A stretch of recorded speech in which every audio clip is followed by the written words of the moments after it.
1 plus 1 est égal 3. Bonjour et bienvenue sur la chaîne YouTube Épanouie Vie. Je m'appelle Angélique et aujourd'hui je te présente le modèle du couple basé sur le 1 plus 1 est égal 3. Alors, ce n'est pas une mauvaise équation, je t'explique tout de suite ce que ça veut dire. En réalité, un couple est formé de deux personnes qui vont en former une troisième. La troisième entité, c'est le nous, le couple. Donc il y a toi, ce que tu es. Tu vas venir avec tes propres bagages, ta personnalité, ce que tu es, tes qualités, tes défauts, tes ombres, tes lumières et pourquoi pas tes blessures d'enfance. Et puis il y a un moi avec ma personnalité, ce que je suis, mes croyances, mes défauts, mes qualités, mes blessures d'enfance, etc.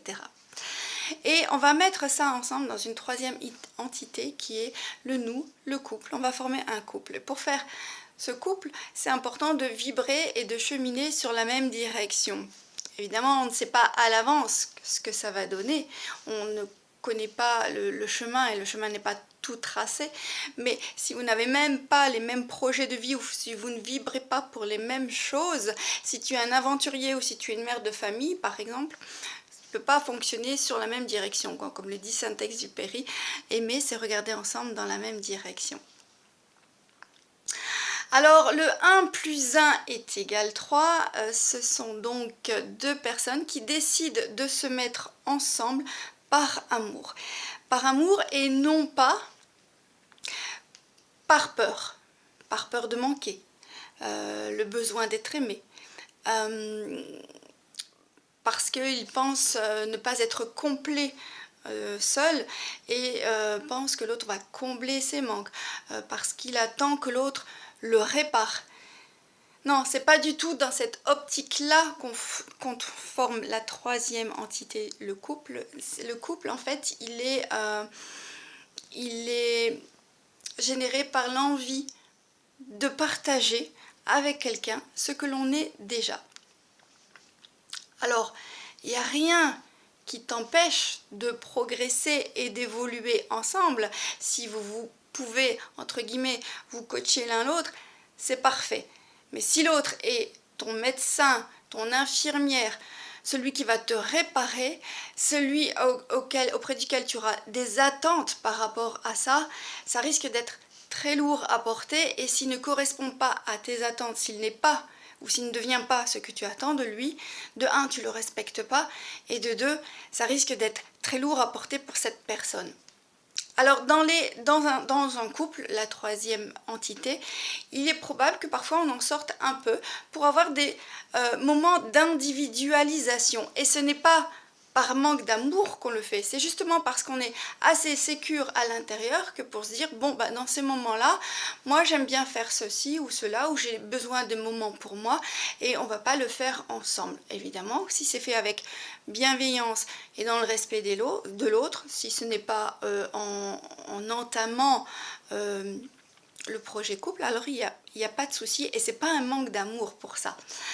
Alors, dans ces moments d'individualisation, il y a des moments où on se retrouve et où on est plutôt dans des moments de fusion. Et là, c'est pareil, tu ne peux pas rester uniquement dans la fusion parce qu'à ce moment-là, c'est le 1 plus 1 est égal 1.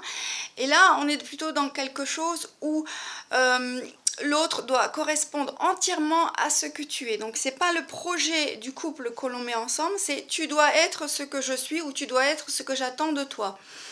Et dans cette fusion, ben, l'un ou l'autre risque de s'y perdre beaucoup, de ne plus être lui-même et de souffrir énormément avec ça.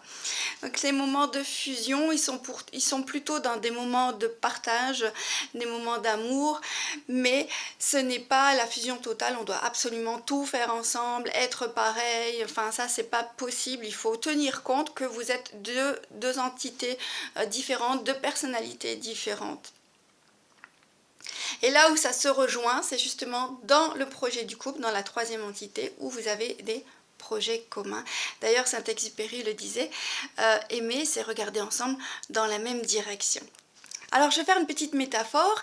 La troisième entité, le couple, c'est un petit peu comme si tu faisais un conjoint avec une personne.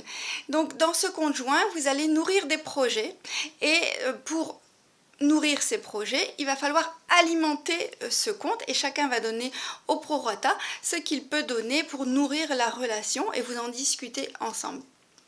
Si à un moment donné tu veux faire des projets perso et des dépenses perso et que tu viens entamer ça dans le conjoint sans que l'autre soit d'accord, ça veut dire que l'autre il va payer la facture pour ce qu'il ne désire pas vivre.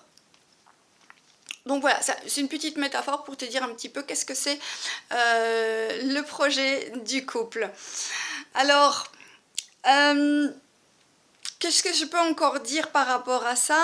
La conclusion, on va faire la conclusion, c'est que l'autre n'est pas là pour te réparer, l'autre est là tout simplement pour partager avec toi ses moments, même les moments difficiles bien entendu, mais il n'est pas ta béquille, il n'est pas là pour t'assister non plus, ni pour faire à ta place, tu n'as pas d'attente à avoir sur lui-même, ses problèmes ne doivent pas devenir tes problèmes et tes problèmes ne doivent pas devenir ses problèmes, mais c'est plutôt un partenariat où vous allez cheminer ensemble, vous entraider, vous coacher ensemble.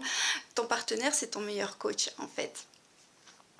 Et ça doit être décidé ensemble, ça ne doit pas être subi. Ok, donc la conclusion c'est que le couple ce sont deux personnes, donc 1+1 qui se mettent ensemble pour se réunir, vivre ensemble quelque chose qu'ils ont envie de partager. C'est la grande aventure du couple. Soit ils sont tous les deux heureux et ils veulent partager ce bonheur, soit on n'est pas toujours une personne accomplie tout de suite, il y a encore du travail à faire, il y a peut-être encore des blessures à réparer, mais ce n'est pas l'autre. Ce n'est pas à l'autre personne de le faire à ta place. Ce n'est pas sur lui que tout cela doit reposer parce que de toute façon, il va y avoir un problème avec ça un jour ou l'autre. Mais c'est un travail que vous pouvez faire ensemble si tu peux mettre tes blessures en conscience et en lumière parce qu'évidemment, si c'est du domaine d'inconscient, tu vas fatalement finir par faire souffrir l'autre et faire subir l'autre puisque vous n'en avez pas conscience et ça va plutôt se manifester dans des réactions. Donc 1+1 est égal 3, c'est toi et moi, on est heureux, on veut être heureux ensemble, partager ça là ensemble et vivre la grande aventure du bonheur. Alors je te dis à très bientôt et la prochaine vidéo sera certainement sur le thème de la séduction parce que comment arriver dans un couple en étant authentique, c'est-à-dire en sachant définir ensemble qu'est-ce que cette troisième entité, qu'est-ce que l'on veut dans ce couple, si l'on n'est pas naturel et authentique. Et pourtant, la séduction, il en faut un peu. Alors, à très bientôt. Si tu ne veux rien manquer de ce qui se passe sur la chaîne YouTube, abonne-toi, partage cette ressource. N'hésite pas à liker. Je te dis à très bientôt et coach-moi vôtre.